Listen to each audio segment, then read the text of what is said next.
Good morning, I'm Angelo Castro III. I'm Angela, and we are the Castros. We bring you the news. And the views that make you think. Sometimes we agree. Sometimes we don't. This is News and Views. And here are today's headlines. The Department of the Interior and Local Government is proposing a sweeping ban on street parking to ease Metro Manila's worsening traffic congestion. The MMDA plans to construct underground water detention tanks across Metro Manila, modeled after those in Bonifacio Global City. The Philippine Coast Guard issues a radio challenge to a Chinese research vessel near the waters of Cagayan. Hanilet Avicennia, common law wife of detained former President Rodrigo Duterte, has reportedly been prohibited from visiting him at the International Criminal Court detention facility in The Hague. First in the news, President Bongbong Marcos warned that he is ready to cut ties with government officials who fail to serve Filipinos effectively. In a teaser for the upcoming episode of his BBM podcast, Marcos said he would no longer tolerate officials contributing to the people's suffering. He stressed that even his political allies will not be spared from accountability. The statement follows Marcos's order for a thorough investigation into government agencies flagged for poor performance during his State of the Nation address on July 28.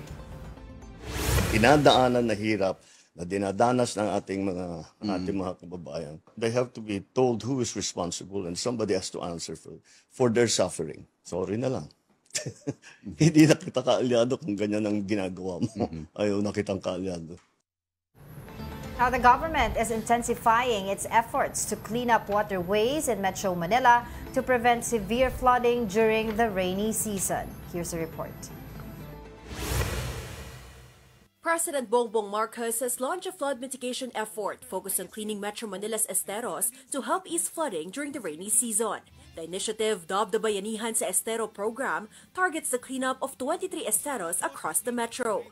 During the program launch at Bully Creek in Pasig City, the president stressed that even the best flood control projects would be useless if waterways remain clogged with trash or water hyacinths. Kahit maganda na lahat ng flood control project natin, kapag ganito pa rin ang ating estero, wala rin, mababaha pa rin tayo. As part of the broader effort, the Metropolitan Manila Development Authority will build underground water detention tanks, similar to those in Bonifacio Global City in Taguig, in various parts of Metro Manila. According to MMDA Chairman Romando Artes, Camp Aguinaldo's golf course in Quezon City will be one of the first construction sites, with work expected to begin this year. The tank will cover 1,200 square meters and hold up to 37,200 cubic meters of water, equivalent to 15 Olympic-sized swimming pools. The MMDA is also coordinating with the NCCA and Manila Mayor Isko Moreno to build similar tanks in Liwasang Bonifacio, Raha Sulaiman Park, and Remedios Park. Marami pa pong ibino-volunteer like veterans, Ninoy Aquino Wildlife, na pwede po nating lagyan ng detention pond kung saan sasaluin muna natin yung tubig, temporary i-store. The open field at the University of Santo Tomas in España is also being considered for the project. According to DPWH Secretary Manuel Bonoan, the proposal will be brought up to the next cabinet meeting with the President. Budget Secretary Amina Pangandaman and other officials will inspect the Apalit Macabebe Road in Pampanga following the recent flooding. Let's get the details from mobile journalist Denise Valdesancho now on the line. Denise, go ahead. Good morning, Angela Castro. We are on the way right now sa Apalit Macabebe Road para silipin yung kondisyon nitong kalsada na naapektuhan ng flooding dahil nga sa recent na pagbagyo at pabagat. Kasama dyan si Department of Budget and Management Secretary Amina Pangandaman. Dito sa Apalit Macabebe Road, matagal ng problema yung pagbaha dyan, as mentioned by residents. At kasabay nga ng pagbaha na yan ay yung lubak-lubak na mga kalsada. Bilang pansamantalang solusyon, ilan sa mga nabanggit dito o ginagawa ngayon ng LGU ay yung pagtapal ng graba at buhangin dito sa daanan. Pero for now, as per DPWH, nasa project proposal daw yung rehab nito, pero may problema lang sa paglabas ng pondo. After which naman, no, isa rin sa mga nasa inspection for today yung Denise? Denise, medyo choppy. naman kung saan. Yan. Hello, Angela Jago. Yeah, okay na. Go ahead. Following the inspection dito sa Palit Macabebe Road, yung inspection din ng rehabilitation nitong eroded riverbank sa Arayat, Pampanga naman, in which dito kasi sa Pampanga River nag-overflow doon sa area affecting hundreds of families as well as the riverbank and the bridge that collapsed, which has worsened apparently due to the recent heavy rains na and as well as minor landslide. Angela Jago. Yeah, Denise, just to clarify lang, do you have any data on how much damage did the flooding cause on the bridge that we are talking about? Hi, Angela, yes, isa ito sa mga itatanong natin later kasi nga isa pa rin ang budget sa hinahanap ng LGU sa DPWH dahil nga ang nabanggit nga ng DPWH dito sa mga rehabilitation nasa plano naman daw talaga nila yon, pero nagkaroon lang daw ng problema dahil hindi na ilalabas yung pondo for rehabilitation, but we will be inquiring regarding that dahil nga ito yung gustong bigyang pansin ni Department of Budget and Management Secretary Amina. Oo. Pero Denise, ano bang nangyayari ngayon dyan? Ano yung current situation ngayon? Are there roads that are impassable at the moment? And mismo ba yung road na yan, yung Apalit Macabebe, sarado din ba yan ngayon? Dito sa Apalit Macabebe, hanggang ngayon, Angela, meron pa rin pagbaha. As per the recent reports, daughter deep pa rin yung pagbaha.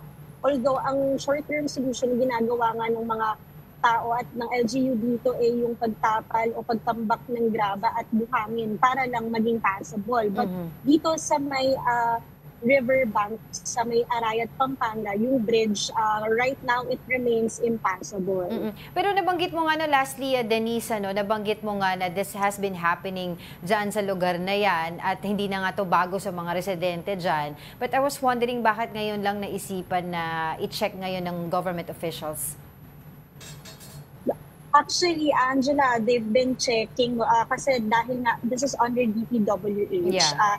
So talagang matagal na rin nilang binabantayan ito. Pero even the LGU has called for the attention of the responsible government units for this. But right now, dahil nga mas lumala, kinailangan nga ng inspection para masilip kung ano ba ang pwedeng gawin. Dahil ngayon pa lang nga masisilip ang sitwasyon doon at kung ano nga ba yung dapat na gawin.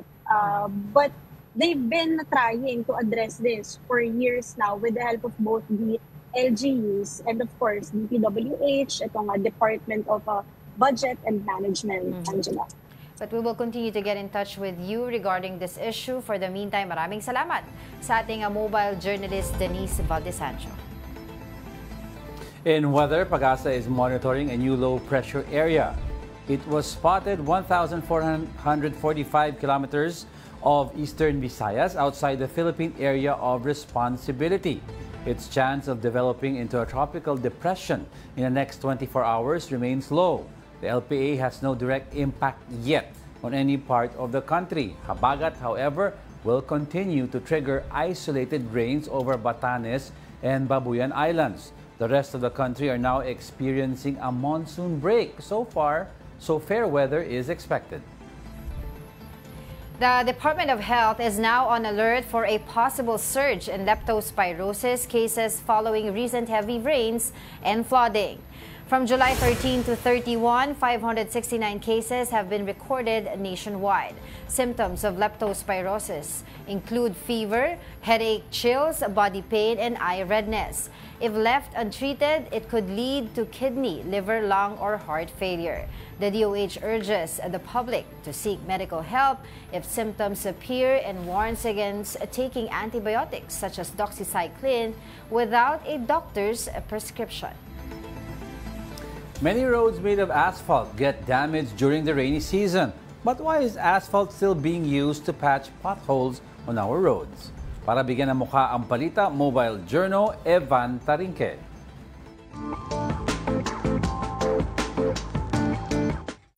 Mga lubak na parang ninja, sumusulpot sa kalsada pagkatapos ng sunod-sunod na pag-ulan.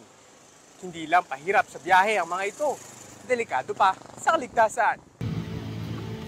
Baku-baku at may mga malalim na potholes. Parang crater ng araw sa buwan. Ganito ang itsura ng isang kalsada sa Marikina matapos ng sunod-sunod na pag-ulan. Kaya naman ang motorista, todo iwas sa mga butas na ito. Pero bakit nga ba nagkanda sira-sira ang kalsada na ito? Paliwanag ng Marikina Engineering Office. Yan kasi ang sakit ng aspalto, mahina siya sa tubig.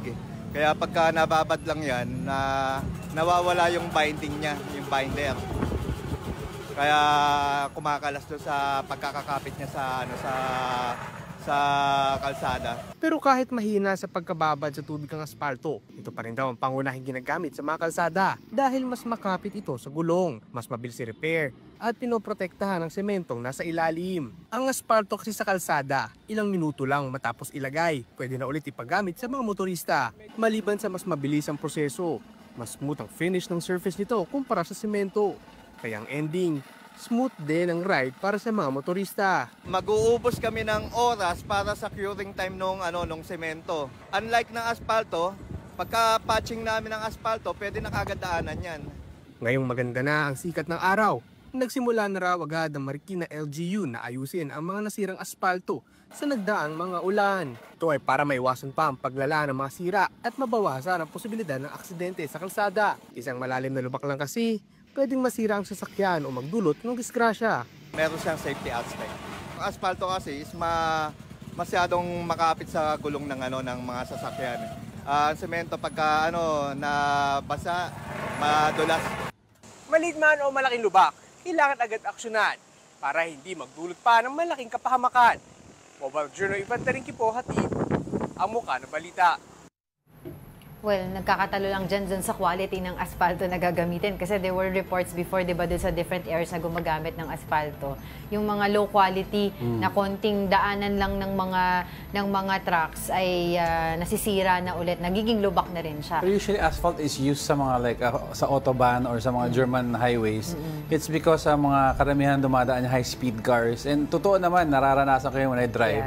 Ang asfalto, mapapansin mo, kunyari kahit matagtag ang sasakyan mo, kunyari may pick-up ka, di ba? Yung mga pick-up, minsan matagtag yan. Pero pag sa asfalto ka dumaan, napaka-smooth ng daan. Pag bagong lagay. Malambot. No, kahit matagal na. Ang way mo dyan, cement, it lasts longer kahit umuulan. Ang problema sa semento, nag-e-expand yan. Pag nag-e-expand yan, hindi nagiging pantay yung daan. So, malubak. Tapos pag umulan, napakadulas. Asphalt naman was really made for driving. But, ito kayong findings sila sa US, it is not really made for long-term driving sa highways. It was made initially for racing pathways. Kaya nga sinabi nila, di ba, burn rubber on asphalt. It's a racing term. Okay. It's perfect for racing because hindi siya matagtag. Very smooth, maganda sa gulong. But it's not really made for yung high volume na dadaanan and countries like the Philippines na medyo laging umuulan. Oo. But yun, speaking of ulan, let's go back dun sa usapin kanina ng flooding, which we all know naman naging highlight, di ba, nung State of the Nation. So, State of the Nation na speech ni Pangulong Bongbong Marcos. And they're also talking about replicating yung ginawa ng BGC dun sa kanilang water detention tanks, which is supposedly ang ginagawa na iniipon, no? It collects rainwater.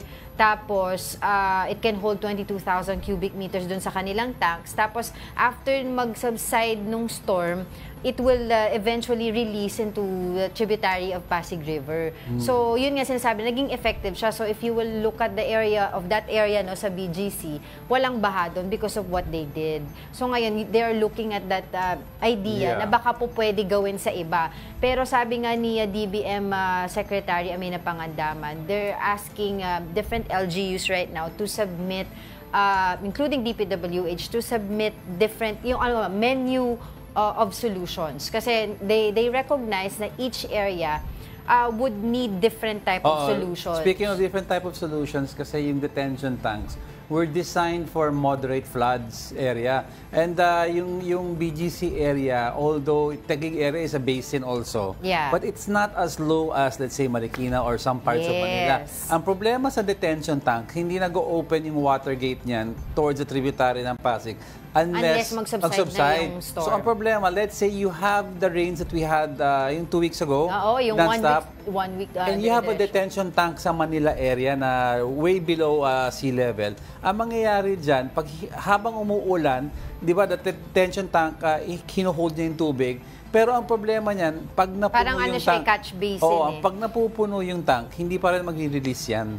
Paano kung mag-overflow? That's why some countries, they don't use, especially mga below sea level countries, they don't use yung detention tank.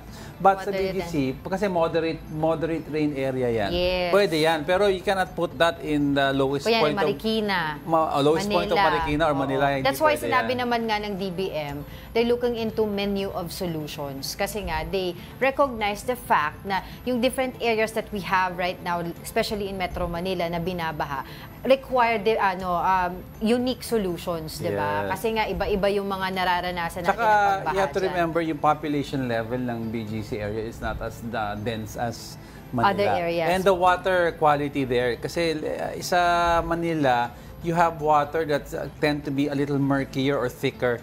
Kasi may lupa galing sa taas, meron yung galing sa, di ba, nagreklamo nga si Yorme, yung sa Dolomite Beach, may sand, may cement. Isa pa yan. So, water detention tanks, yung mga floodway, di ba, ay naayusin, yung mga pumping stations, yung mga nakikita nilang solutions, possible solutions nga dito sa malawakang flooding natin. But of course, syempre, kailangan natin yung pinaka-master plan. Welcome naman lahat ng ideas. Kasi apparently, I was reading about it, 2012 pa, in-approve ng World Bank yung loan natin, diba? To do this master plan nga ng flood control natin. But apparently, ang daming mga delays. At yun nga, until now, nararanasan pa rin natin yung mga matinding pagbaha.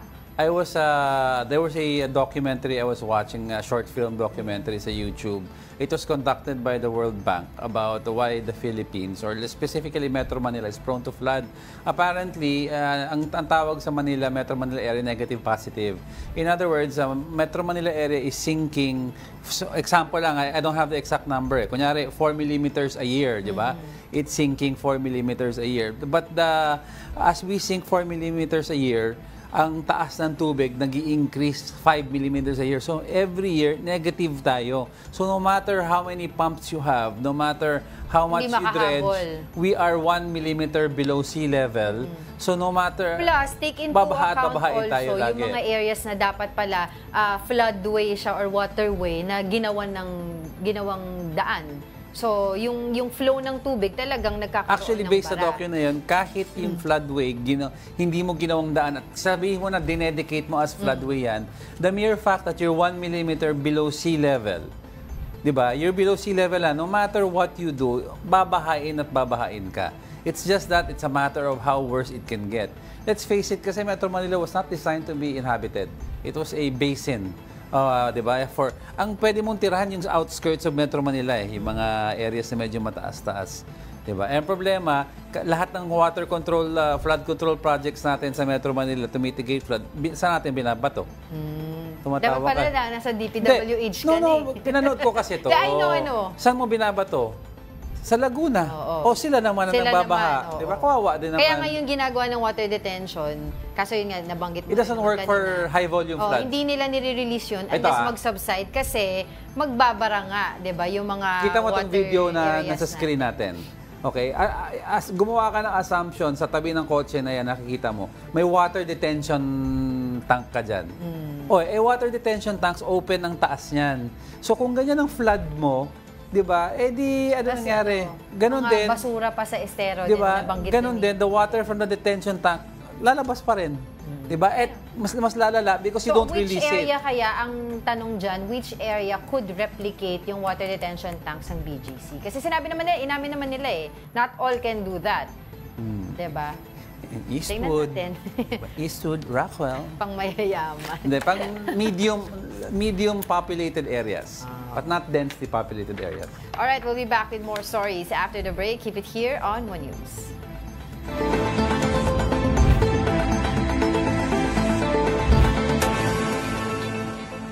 Good morning. You're still watching News and Views here on One News. A Philippine Coast Guard aircraft issued a radio challenge to a Chinese research vessel operating near the waters of Cagayan on August 2. PCG Commandant Admiral Ronnie Hill Gavan ordered the patrol over the Chinese ship Xiangyang Hong 05 was detected about 37 nautical miles off Santa Ana, Cagayan.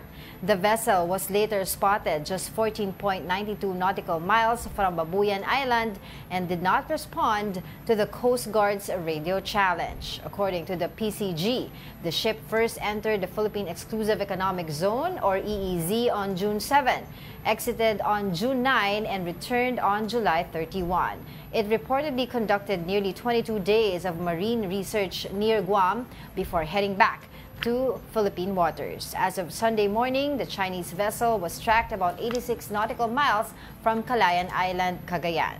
Xiangyang Hong 05 is a former cargo vessel repurposed for marine scientific research and is believed to support operations of China's People's Liberation Army Navy. The Armed Forces of the Philippines is denouncing what it calls deliberate disinformation following the circulation of a video allegedly showing a Philippine vessel being towed by China's Coast Guard near Ayungin Shoal. Here's the report. According to the South China Morning Post article published Friday, the China Coast Guard towed a Philippine ship following a fresh maritime clash. The article included a screenshot from the video in question, but did not specify when the incident occurred. According to the report, the footage was released by Chinese state broadcaster CCTV. It showed a 6-minute standoff between Chinese and Philippine ships at the Second Thomas Shoal, known in the Philippines as Ayungin Shoal. The Chinese Coast Guard claimed the incident ended with an infringing vessel being towed away. That video has since gone viral online. According to the Department of National Defense, they have not received any official report about the incident. Hindi pa. Hindi pa. Kailan lang ba? Kahapon lang. Hindi pa. June 17 daw po yung incident. Pero Hindi pa. Hindi pa. Baka fake news na naman nila yan. Sinabi ko na nga, likas na... Ano po ang tanong dito sa report na ito? Tignan muna natin kung totoo hindi bago tayo magplaplano. The Armed Forces of the Philippines strongly denied the report, calling it fake news. They warned against the deliberate spread of false information about operations in the West Philippine Sea. The AFP insists the viral video is misleading. They said the incident it shows happened before and was recycled to appear like a recent event. They accused parties of using deception tactics to mislead the public, distort facts, and undermine the country's assertion of its sovereign rights and jurisdiction. Yung mga Chinese propaganda machine, dun sila magaling. And that's why yung mga yung mga citizens nila really believe in their stance na sa kanila Bata pa lang yun na yung bata pa lang, that's what they see on the news, that's what they hear sa textbooks. And yung mga tao nila, they see this is happening. So they believe it as gospel truth. Kaya nakikita nila kasi yung videos na yan. Yung Chinese ship na nandoon, di ba yung kanina sa report I saw that video na nagkaroon ng maritime research activity was a former yung military ship. Kaya nga sinasabi ng ibang mga analysts dyan, dual use yun eh. Ginagawa nila appearing scientific, but capable yung ship na yun of gathering mga maritime, that's their style naman eh. Maritime data, etc. Sabi nga nila, most of the military ships or navy ships ng China are retrofitted to become supposedly civilian boats in nature. Pero parang pininturahan mo lang isang navy vessel eh. Tapos tinanggalan mo lang yung mga armas. Pero you left the other weapons on board to make it capable of both being civilian at the same time military. Yung gray zone tactic, kumbaga. Diba? Kumbaga tayo na... Gray area tactic. Oo, gray zone, gray area tactic. Kumbaga parang tayo, medyo umu-okay tayo pagdating sa transparency, legality. Kasi yun yung panlaban natin eh, which is the right path. Yun nga sinasabi nila. But on the other side of the fence, talagang tinetest nila yung limit nila pagdating sa mga yung mga routine nila, yung mga incursions sa mga maritime research na ginagawa nila. And you never know, malay mo dun sa mga ginagawa nila na kapag deploy na pala sila ng mga submarine sa ilalim. Nakagawa, which is what happened before, di ba? Meron na tayong drone, underwater drone, di ba? It happened na before. So, what else can we do? Yan yung mga lagi natin tinatanong. Diplomatic protest. Di ba? Kasi we're always in that path Transparency, di ba? Lagi natin pinapakita kung anong ginagawa natin doon. Legality, ina-assert natin yung ruling, 'di ba? Yung arbitral ruling sa atin, but on the other side, they're also asserting their own ruling based sa 10 now. 10-line na 10-line na ngayon. All right, in other news, in a bid to ease Metro Manila's worsening traffic congestion, the Department of the Interior and Local Government, or DILG, is proposing a sweeping ban on street parking. Here's a report. The Interior Department is now targeting vehicles parked along public roads, aiming to ban such practices. Once implemented, the DILG's proposed parking ban would prohibit street parking from 5 in the morning to 10 in the evening. The agency believes that illegally parked vehicles are causing major difficulties for motorists as they block roads and hinder the smooth flow of traffic. We are in critical times already. Metro Manila is almost unlivable. It takes you 39 minutes to travel 10 kilometers. Ang subsequent alternate routes ay hindi madaanan kasi ginagawang parking lot. The agency emphasized that it's the responsibility of vehicle owners to provide their own parking space. The law says that public streets is not for private enterprise. And we consider parking a private enterprise. But it's a private car on a public street. So we will now designate them as no parking zones, especially in the streets which affect Metro Manila traffic. According to the MMDA, major roads and mabuhay lanes have already long been off-limits to parked vehicles. But the DILG now wants the policy extended to secondary and tertiary roads, including inner and barangay roads. If approved, the parking ban would complement rehabilitation efforts for EDSA and the Guadalupe Bridge, which are expected to cause even more congestion. The Metro Manila Council was consulted about the proposal. Pateros expressed full support, saying it has already enforced a similar policy. Ang pinakamalapad na kalsada sa amin is a 2-lane road lang po. No? Pero even though ganun po yung situation sa Pateros, we are implementing 24/7 wheel clamping ordinance. Hindi lang po sa national roads, hindi lang sa municipal roads, even in barangay roads. However, some LGUs expressed reservations, saying certain roads in the areas don't impact major traffic flow and should not be covered by a blanket ban. Parang chicken and egg din, Secretary. If we fully implement this, ang sasabihin ng mga constituents namin is, buti sana if there's mass transportation na pwede kami madali for us to commute. So they end up buying cars. As a compromise, the MMDA suggested a more lenient approach. This schedule would align with the existing number coding scheme, easing traffic during peak hours while allowing some flexibility. Meron namang mga pagkakataon na may oras after rush hour na we think na pwede naman ng payagan.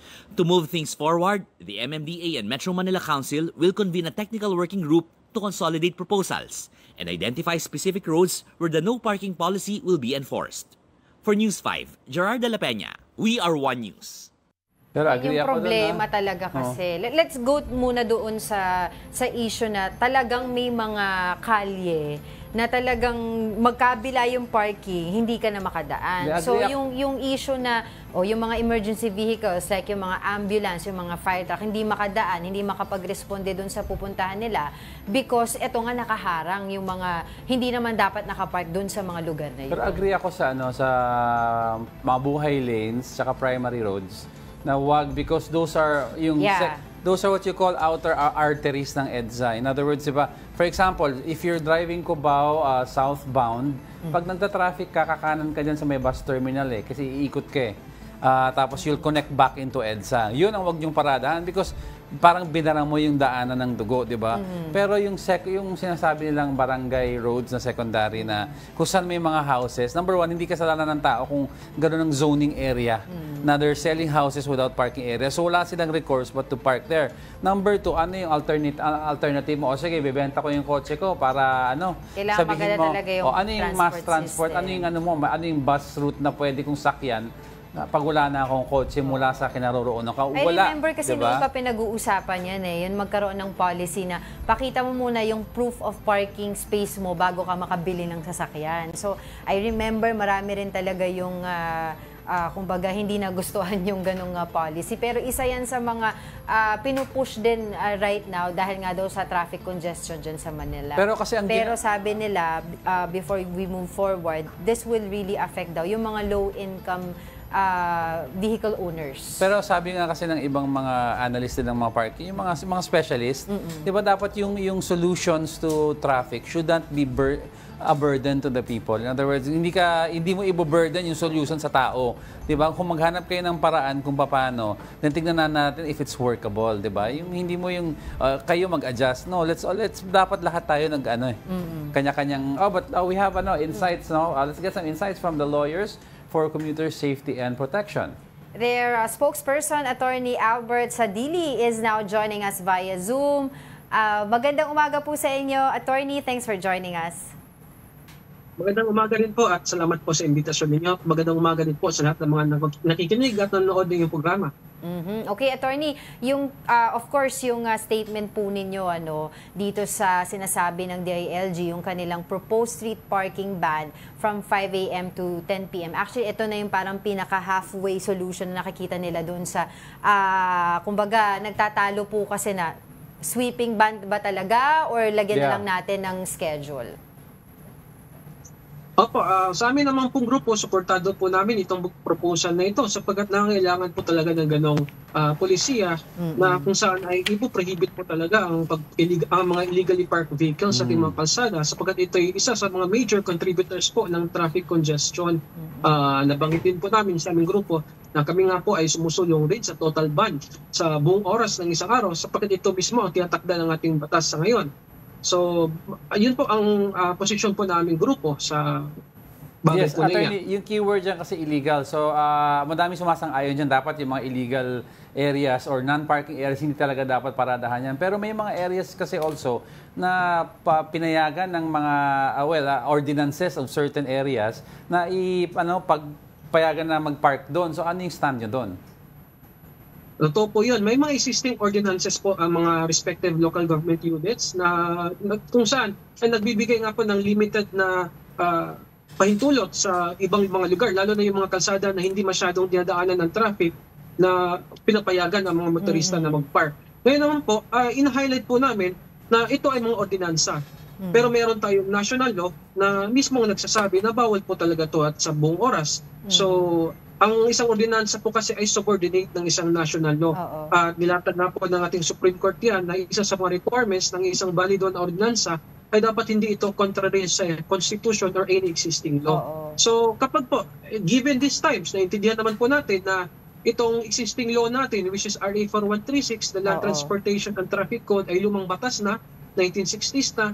So kung nakikita nga po ng ating mga LGUs or mga legislators na kailangan nga po na baguhin na po ito, ang tamang remedyo po talaga para po ay legally in order po ang ganyang mga temporary na pagpahintulot or limited na pagpapahintulot sa pagpark sa mga kalsada na hindi naman masyadong dinadaanan ng mga sasakyan, ay amendahan po natin mismong batas, yung RA 4136 po.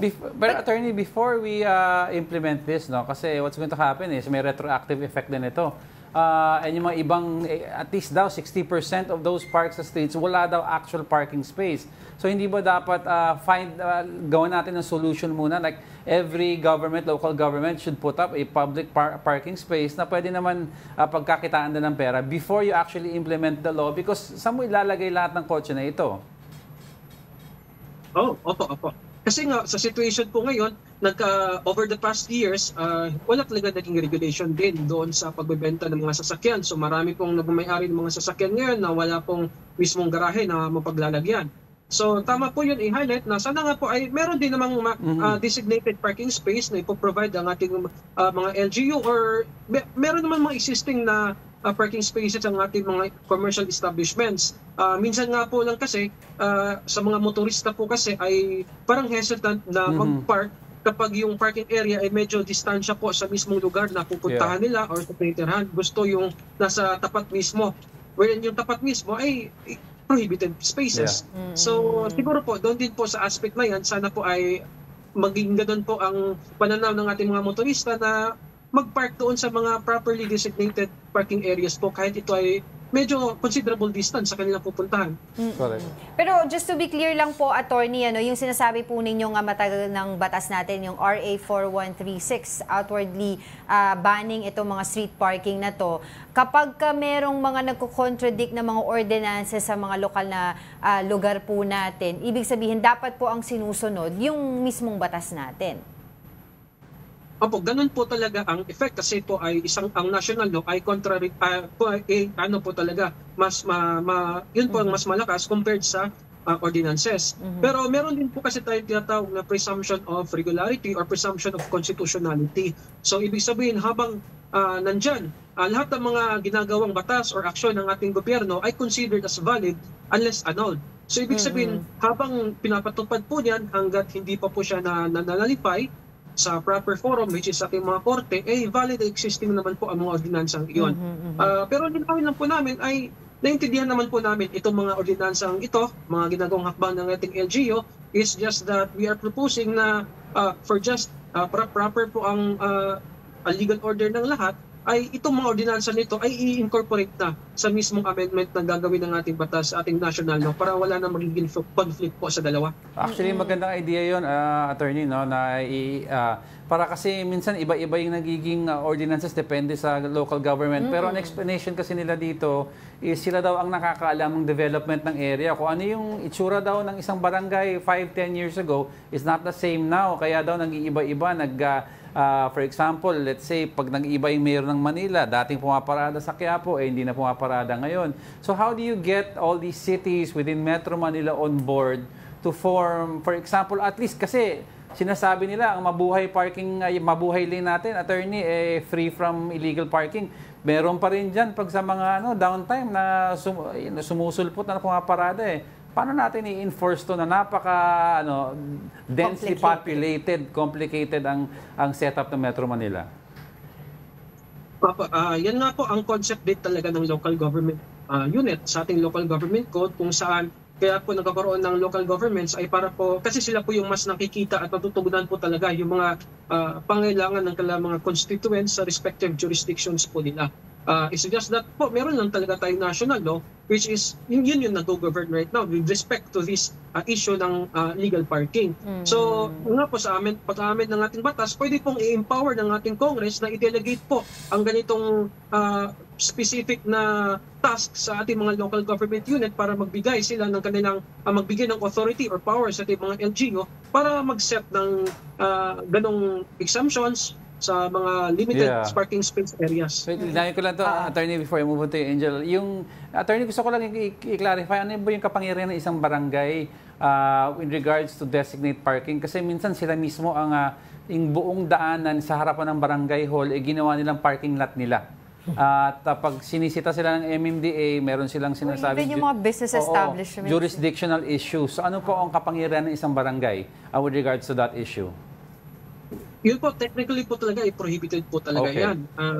Kapag po ang isang kalsada, kung nasaan nakatapat ng isang barangay, ay isang public road, ay prohibited po talaga kahit mag-enact ng ordinansa ng ating barangay on that matter. Kasi nga, magpiprevail po ang national law compared sa isang ordinansa. So, technically speaking, kapag po ay kukwestiyonan po talaga yan, yung mga ordinansa na yan, ay maaari po talagang mapaulang bisa yan sa ating mga korte. Opo. Well, we understand nga po, attorney, no, yung wisdom behind this proposal ng mga street parking ban. We understand na yung traffic congestion talagang nakakabahala na, and of course yung mga medical, kanina nabanggit ko nga kay Diego, yung mga medical emergencies, correct, yung mga fire trucks na hindi nakakadaan dahil nga dun sa ambulance. Oo, 'di ba? Ambulance hindi nakakadaan dahil dun sa magkabilang parking. Pero kayo po ba sa inyong ahensya, yung Commuter Safety and Protection, sang-ayon po ba sila doon sa mungkahi na yung matagal na rin pong pinag-uusapan na proof of parking policy, na bago ka bumili ng sasakyan, pakita mo muna meron kang pagpaparking anong sasakyan nyo. Kasi ang sinasabi po nung iba, baka po maapektuhan po dito mostly yung mga low-income vehicle owners. Yan po ay isa sa dalawang mga question po namin na titignan namin na long-term solutions po talaga sa ating problema sa traffic congestion. So, binumungkahi po ng grupo namin yan na magkaroon po tayo ng batas na ganyan. In fact, sa mga dating kongreso, meron na pong nagsulong yan. Si dating Senator, the late former Senator Miriam Santiago, may bill po siya diyan dati na no garage, no car policy. So, tama naman po yun na dapat magkaroon ng ganong regulation para po ay may siguro ng isang individual car owner ay meron talaga siyang tamang paglalagyan ng kanyang sasakyan. Although sinasabi nga natin, meron tayong right to own a property, pero yung property rights kasi natin is hindi absolute. So meron din tayong corresponding obligations, yun nga, yung mga obligation na nakaka-apekto sa ating komunidad in general. So kasama na nga po doon is yung obligation na hindi tayo mag-cause ng perwisyo sa ating traffic. So kapag magkakaroon po tayo ng ganong batas, ay reasonable at within the powers of the state naman po ang pag-impose ng ganon. At nakikita namin na maganda po, isa po yun sa mga solusyon sa ating problema sa traffic. At pangalawa din po na nakita namin sa solusyon sa problema sa traffic na for long term is yung pag-improve po ng ating public transportation system. Correct. Para po ay yun ang tangkilikin ng ating mga kababayan. At yeah, attorney, as you were speaking, no, nakikita sa video, may mga naglalakad, instead of walking sa sidewalk, may mga citizens na naglalakad sa gitna ng kalye. Ngayon, ang nangyayari po kasi dito, marami nakakalimot po na establishments kung ano yung rules of frontage regards sa establishment. Kung gaano ka, hanggang saan lang ang property line nyo, ano yung government requirement na dapat may sidewalk. Parang wala na atang sidewalk ang ibang mga syudad natin. Ano ba talaga, attorney? Baka you can refresh us ng konti. Ano ba yung rules na kung may establishment ka, ilan meters dapat ang frontage mo, dapat may walking area, yan, no? Naglalakad sa kalye instead of sa sidewalk eh. Tama po yan. Very unfortunate po na situation yan na nakikita natin na halos madalas na sa mga major areas sa ating Metro Manila. Pero yan po, ang isang establishment po, commercial establishment, ay ang yung facility niya, yung property rights niya is kung hanggang saan lang talaga yung pinagmamayari niya. At hindi yun pwedeng lumagpas doon sa pedestrian lane.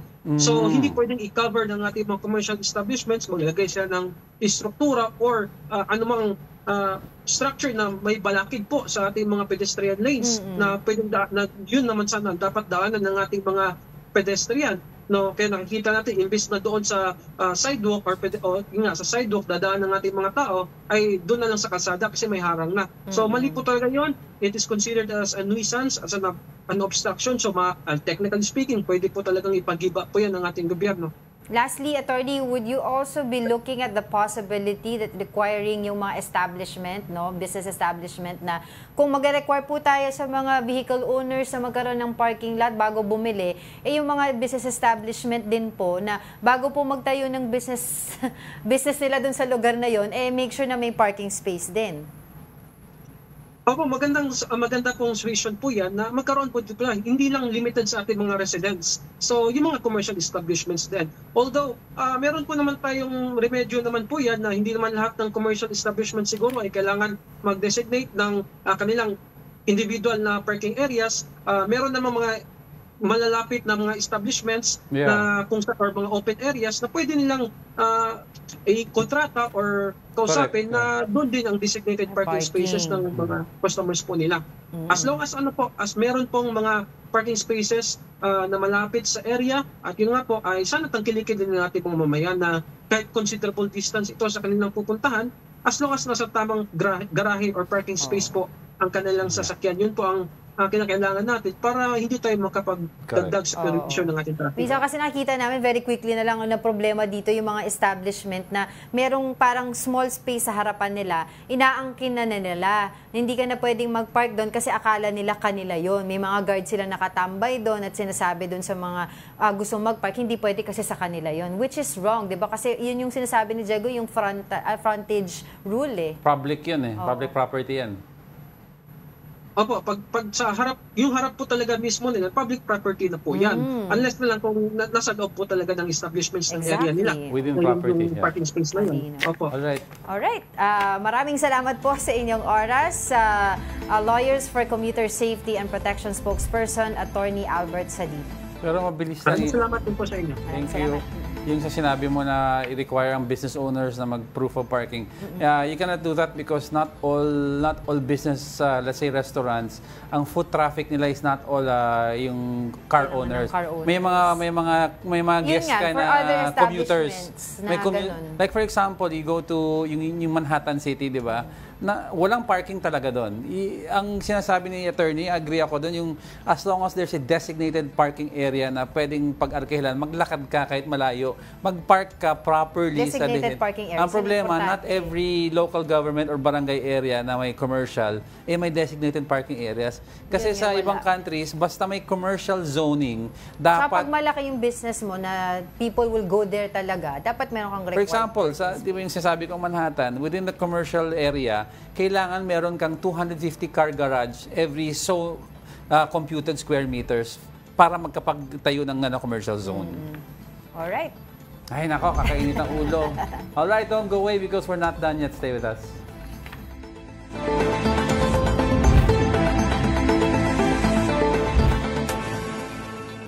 Welcome back. You're still watching News and Views here on One News.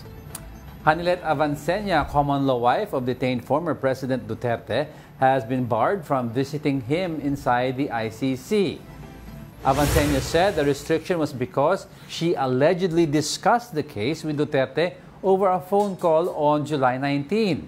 She denied this and said that she was just asking for other legal opinions. Duterte's chief legal counsel, Nicholas Kaufman, eventually confirmed the news in an interview with a vlogger. Kaufman, however, refused to provide other details on the issue. Now, in other news, nearly half of Filipino families still consider themselves poor, according to the latest survey conducted by social weather stations. The survey conducted from June 25 to 29 showed that 49% of respondents, equivalent to approximately 13.7 million families, identified themselves as poor. This marks a slight decline from 50% or 14.1 million families in April.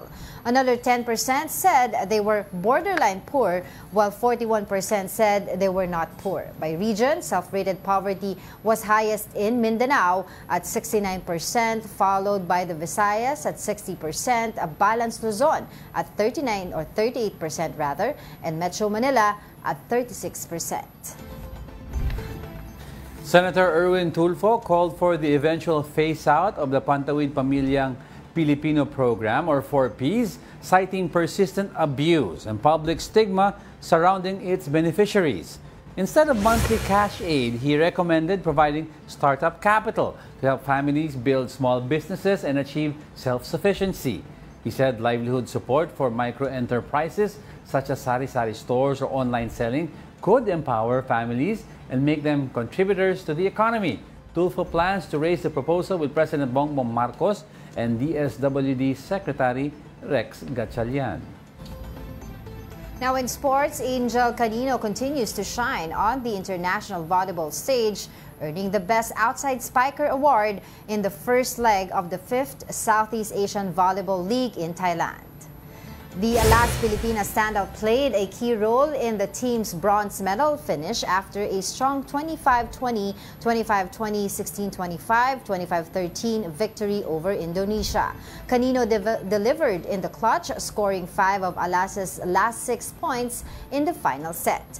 This marks her 3rd international award since joining the senior national team, following her Best Opposite Hitter honor in the AVC Challenge Cup and Best Outside Hitter in the AVC Nations Cup, where the team earned silver. Canino and the rest of Alas Pilipinas will look to build on their momentum in Leg 2 of the Southeast Asia V-League set to begin on August 8 in Vietnam. Happy Monday to everyone. Thank you for yung sinasabi ni Senator Tulfo, I like that. Peace. Maganda yan. Kasi sinasabi nila, although may conditions kasi, 'di ba, conditional cash transfer, yung kailangan magpa-check up, pinapaaral yung anak, etc. But yun nga, iniisip din ng iba, baka naman lahat mag-open na ng sari-sari store, wala namang bibili. No, parang example lang naman yan. Pero I agree with Senator Tulfo because it's time na you stimulate the economy already. At the same time, di ba, you teach a man to, you teach a man how to, you give a man a fish, he will eat for a day. But you teach him how to fish, he will eat for a lifetime. Yan ang pinupuntirya siguro, tinuturo ni Senator Tulfo yung ganyan issue, di ba? Yeah, stimulate natin, di ba? Instead of, madami naman DSWD ayuda na pwedeng, may iwan pa rin, di ba? Pero yung 4-piece, yung pera nun, na lang, pang start-up. Pwede yun, maganda yun. Alright, before we let you go, I'd like to leave everyone with a quote that hopefully would start your day right. If we open a quarrel between past and present, we shall find that we have lost the future. A quote from Winston Churchill. Alright. And that wraps up today's episode of News and Views. Join us again tomorrow. I'm Angela Lagunsad Castro. I'm Angelo Castro III. We are one you. All sides, all the time.